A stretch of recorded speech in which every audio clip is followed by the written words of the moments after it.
Capítulo 20. O único ponto sólido não invadido pelas águas do Pacífico era um rochedo isolado, com 90 metros de altura e 45 de largura, emergindo apenas 10. Era tudo que restava do maciço de Granite House. Com o paredão derrubado e desagregado, algumas das rochas do salão haviam se acumulado e formado aquele cocuruto.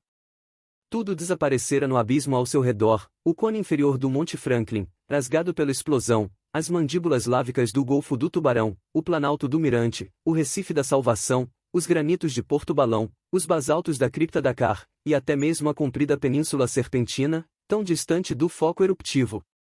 Da ilha Lincoln, não restara senão aquele exíguo rochedo, refúgio derradeiro dos 6 colonos e de seu cão Top.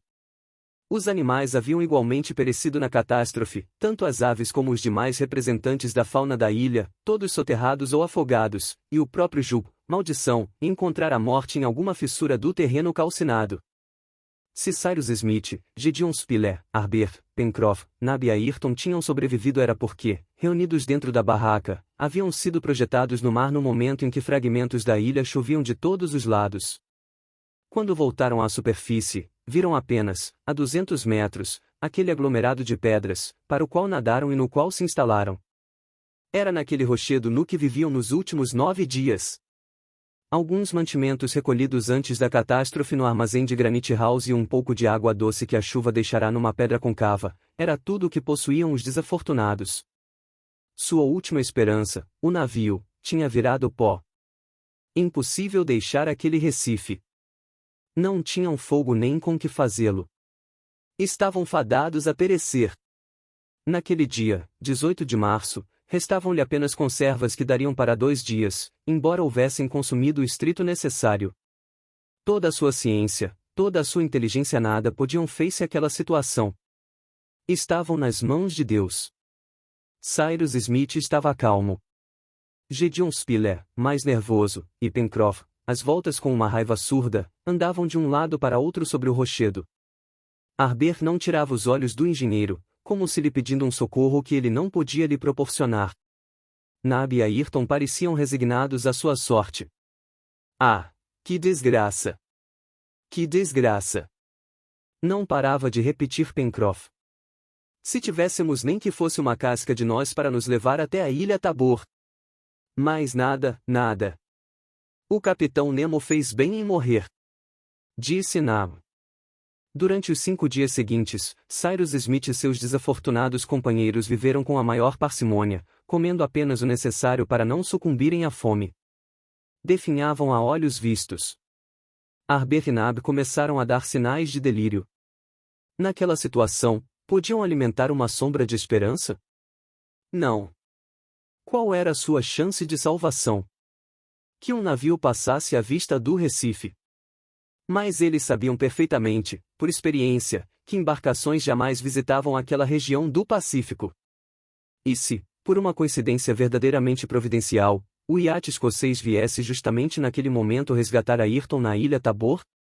Isso era improvável e, aliás, mesmo admitindo que ele chegasse lá, como os colonos não haviam conseguido deixar uma mensagem informando as mudanças ocorridas na situação de Ayrton, o comandante do iate, após vasculhar a ilhota sem resultado, retornaria para latitudes mais baixas. Não. Não podiam alimentar mais nenhuma esperança de ser salvos. Uma morte horrível, a morte pela fome e pela sede, espreitava-os naquele rochedo.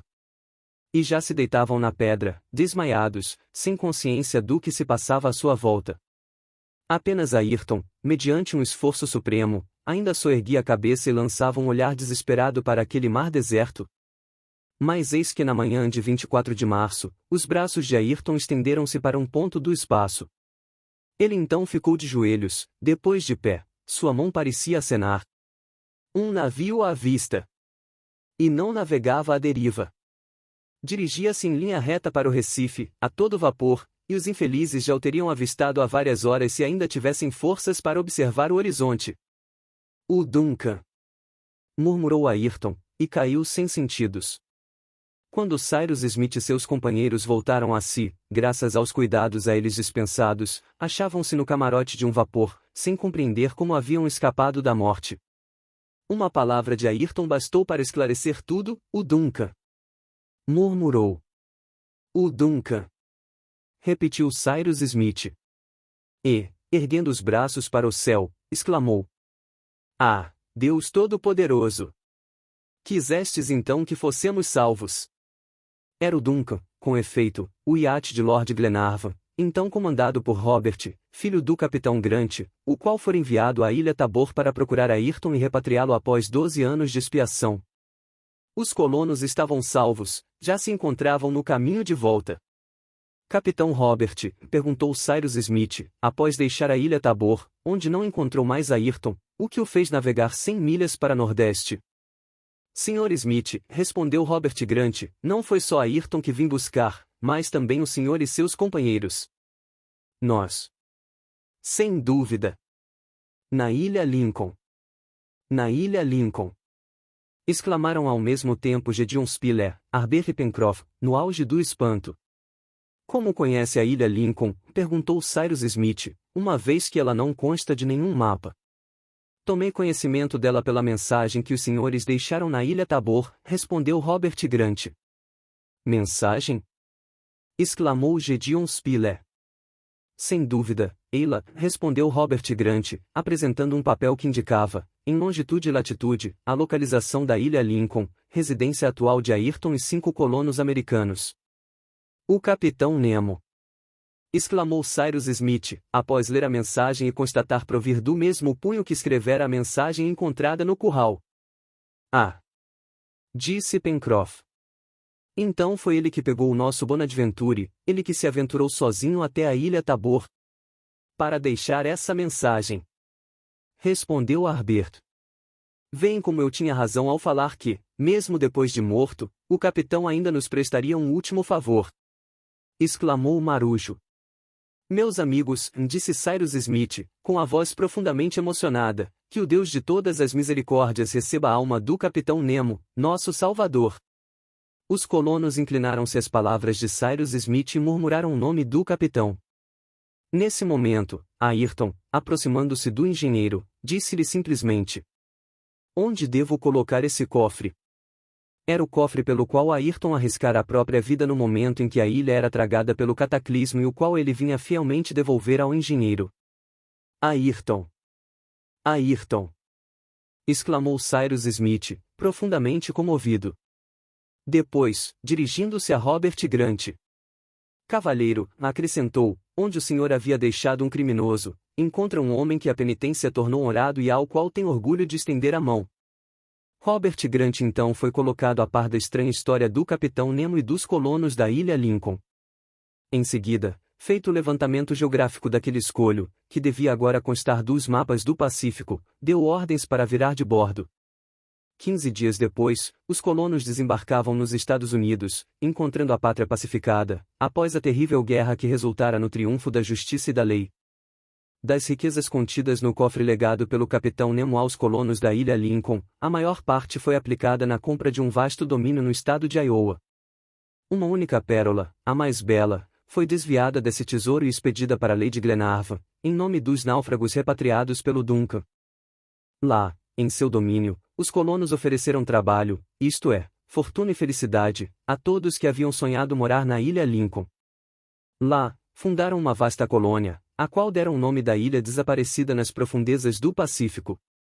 Lá, passava um rio, batizado de Mercy, uma montanha, que ganhou o nome de Franklin, um pequeno lago, que passou a ser o Lago Grande, florestas, que viraram as florestas do faroeste.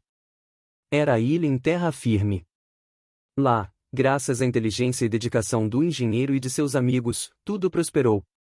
Não faltava nenhum dos antigos colonos da Ilha Lincoln, pois haviam jurado nunca se separar, sempre onde estivesse o patrão, Ayrton, disposto a se sacrificar em todas as situações, Pencroff, mais fazendeiro do que fora Marujo, Harbert, que concluiu seus estudos sob a orientação de Cyrus Smith, e até Gideon Spiller, fundador do New Lincoln Herald, que veio a ser o jornal mais bem informado do mundo inteiro.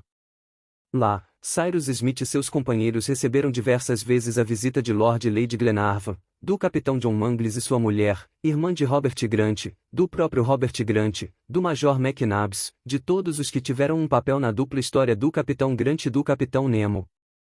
Lá, por fim, unidos no presente como haviam sido no passado, foram todos felizes. Entretanto, jamais iriam esquecer aquela ilha, à qual chegaram pobres e desprotegidos, ilha que os acolhera e alimentara por 4 anos e da qual não restava senão um fragmento de granito fustigado pelas ondas do Pacífico, sepulcro daquele que foi o Capitão Nemo. Fim da terceira e última parte.